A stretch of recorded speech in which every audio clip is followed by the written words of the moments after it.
Project बुवा आमा भत्ता। सिम्पल रुल भनेको 7 जना दाजुभाइ हुनुहुन्छ, बुवा आमाको छोराहरू छन् हैन, छोराहरू हुनुहुन्छ।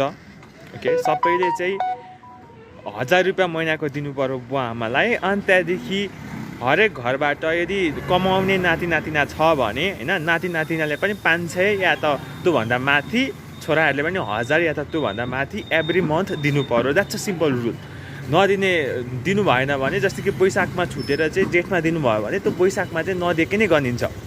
सो वैशाखमा दिनु नै पर्यो यदि आफ्नो नदिनेमा पर्नु छैन भने। That's a simple rule. अनि अहिलेको लागि चाहिँ जेठा, साइला र जन्तरे 3 घरबाट उठिसक्यो। अब अरू घर बाँकी 2082 साल वैशाखको लागि माइला घरबाट नै आयो। अनि त्यहाँदेखि कान्छा घरबाट चाहिँ अहिले किवार मार्नुभएको छ। सो पैसा उठो होइन, सबैदेखि उठो लगभग अब एक घर बाँकी छ। वाउ, कस्तो युनिक कार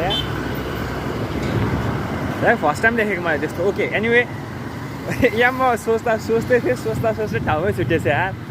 एकैचोटि माइती घर आइपुगेछ।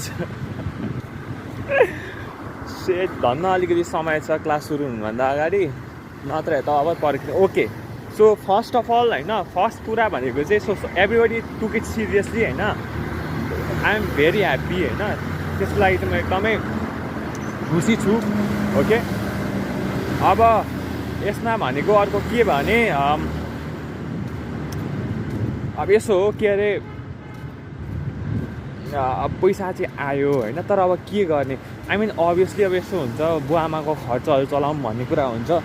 अब के हुन्छ भने बुवा आमाको व्यवहारहरू पनि छ।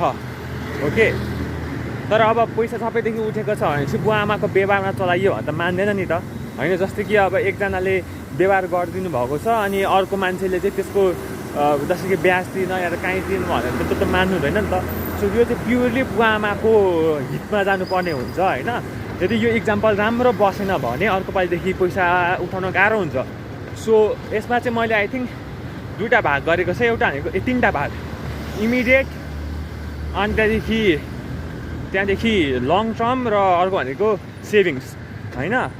अब बुवा आमाको बिरामी भइहाल्यो भने चाहिँ अलिकति सेभ गर्नुपर्छ जस्तो लाग्यो होइन। एराउन्ड 30% जति, त्यतिखेरको 30% जति चाहिँ जस्तै कि चामल, नुन, तेल यताउति चाहिँ ल्याइदियो भने चाहिँ बुवा आमासँग अलिक फ्लेक्सिबिलिटी हुन्छ नि त।